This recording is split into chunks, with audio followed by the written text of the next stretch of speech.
ನಮ್ ಜಯ ಹುಡುಗಿಯರಿಗೆ ಈಟ್ ಬಿ ಹಲಕಲಕ್ ತೋಲಕ್ ಹೋಗ್ಬೇಡ್ರಿ. ಅವ್ರ ಕೈದಾಗ ಬಳಿ ಹುಡ್ಕಂದ್ರಂತಿ ಅವ್ರಿಗೆ ಈಟ್ ಬಿ ಕಂಜಲ್ ತಿಳ್ಕೊಳಕ್ ಹೋಗ್ಬೇಡ್ರಿ. ಅವ್ರಿಗೆ ಬಿಮಾಚಿ ವಾಗಿರಂತಾರ, ಚಲೋ ಚಲೋರಿಗೆ ಹರ್ದೇವ ಕಟ್ತಾರ. ನಿಮ್ ಕುಂಡಾಗ ದಮ್ಮಿತ್ತಿಲ್ಲ, ಒಂದ್ಸಲ ದಲಿತ ಸಂಗಟ ತಕ್ಕ ಬರ್ತದ ನೋಡ್ರಿ. ನಿಮ್ ತೋರಿಸ್ತೇವ್ ಗಂಡಸ್ತಾನ ಎದಕ್ಕಂತಾರಂತಿ. ಬೋಲೋರೇ ಬೋಲು, ಬೋಲೋರೇ ಬೋಲು.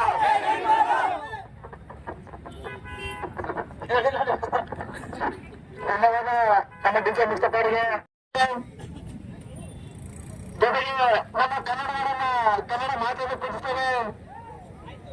ಪ್ರತಿಯೊಂದು ಸ್ಥಳದಲ್ಲೂ ಮಹಿಳೆಯರಿಗೆ ಒಂದು ಅತ್ಯುತ್ತಮವಾದ ಸ್ಥಾನ ನೀಡುತ್ತಾ ಬಂದಿದೆ.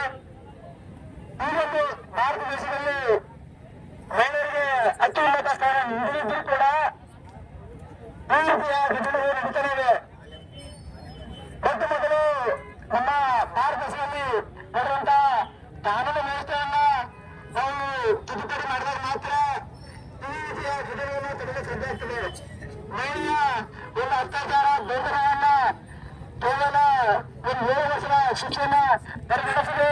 ಅವರನ್ನ ಕೇವಲ ಜೈಲು ಶಿಕ್ಷೆ ನೀಡಿದಾಗ ಮಾತ್ರ ಅವರಿಗೆ ಇರತಕ್ಕ ಪಾಠ ಕಲಿಸಕ್ಕೆ ಸಾಧ್ಯ ಆಗ್ತದೆ. ನಮ್ಮ ದೇಶದಲ್ಲಿ ಮಹಿಳೆಯರಿಗೆ ಒಂದು ಒಳ್ಳೆಯ ಕಾನೂನು ನೀಡಿ ಅವರಿಗೆ ಸುರಕ್ಷೆ ನೀಡುವಂತ ಕೆಲಸ ಮಾಡಲಿಕ್ಕೆ ಸಾಧ್ಯ ಆಗ್ತದೆ.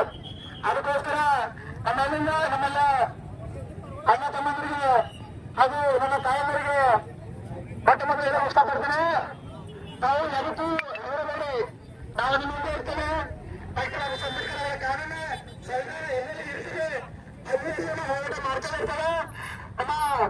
ನಮ್ಮ ಊರಿಗೆ ಮಾಡುವಂತ ಬಂದಿರುವಂತರಿಗೆ ಸಾಮೂಹಿಕ ಅತ್ಯಾಚಾರ ಎಸಗಿ ಕೊಲೆ ಮಾಡಿರುತ್ತಾರೆ. ಆದರೆ ಅಲ್ಲಿನ ಸರ್ಕಾರ ಆ ಯುವತಿಯ ಮೇಲೆ ಆಗಿರುವ ಅನ್ಯಾಯ ಖಂಡಿಸುವುದಾಗಲಿ, ಅದರ ಬಗ್ಗೆ ಮಾತಾಡುವುದು ಆಗಲಿ ಅಥವಾ ಆರೋಪಿಗಳಿಗೆ ಹಿಡಿದು ಶಿಕ್ಷೆ ನೀಡುವಂತ ಯಾವುದೇ ರೀತಿಯ ಪ್ರಕ್ರಿಯೆ ನೀಡುತ್ತಿಲ್ಲ.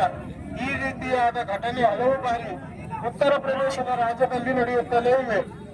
ಇದರ ಕುರಿತು ಅಲ್ಲಿನ ರಾಜ್ಯ ಸರ್ಕಾರ ಕಟ್ಟುನಿಟ್ಟಿನ ನಿಯಮಗಳನ್ನು ಮಾಡುತ್ತಿಲ್ಲ ಹಾಗೂ ಪೊಲೀಸ್ ಇಲಾಖೆಯೂ ಕೂಡ ಯಾವುದೇ ಒಂದು ದೂರು ಬಂದಲ್ಲಿ ಅದನ್ನು ತ್ವರಿತ ತನಿಖೆ ಮಾಡದೇ ಇರುವುದರಿಂದ ಈ ರೀತಿಯ ಘಟನೆಗಳು ನಡೆಯುತ್ತಲೇ ಇವೆ. ಆದ್ದರಿಂದ ಇಲ್ಲಿನ ಪೊಲೀಸ್ ಇಲಾಖೆಯವರ ಮೇಲೆ ಸೂಕ್ತ ಕ್ರಮ ಕೈಗೊಳ್ಳಬೇಕು. ಈ ರೀತಿ ಮಾಡುವವರಿಂದ ಪೊಲೀಸ್ ಇಲಾಖೆಯವರು ತಮ್ಮ ಕೆಲಸ ತ್ವರಿತ ಗತಿಯಲ್ಲಿ ತನಿಖೆ ಮಾಡುತ್ತಾರೆ. ಆದ್ದರಿಂದ ನಮ್ಮ ವತಿಯಿಂದ ಮಾನ್ಯ ರಾಷ್ಟ್ರಪತಿ ಅವರಿಗೆ ಮನವಿ ಮಾಡಿಕೊಳ್ಳುವುದೇನೆಂದರೆ, ಭಾರತ ದೇಶದಲ್ಲಿ ಮಹಿಳೆಯರಿಗೆ ಅತಿ ಉನ್ನತ ಸ್ಥಾನ ನೀಡಲಾಗಿದೆ. ನಮ್ಮ ದೇಶವನ್ನು ಕೂಡ ತಾಯಿ ಎಂದು ಭಾವಿಸುತ್ತೇವೆ. ಅಂತಹ ದೇಶದಲ್ಲಿ ಪದೇ ಈ ರೀತಿ ಘಟನೆಗಳು ಎಲ್ಲ ರಾಜ್ಯದಲ್ಲಿ ನಡೆಯುತ್ತವೆ.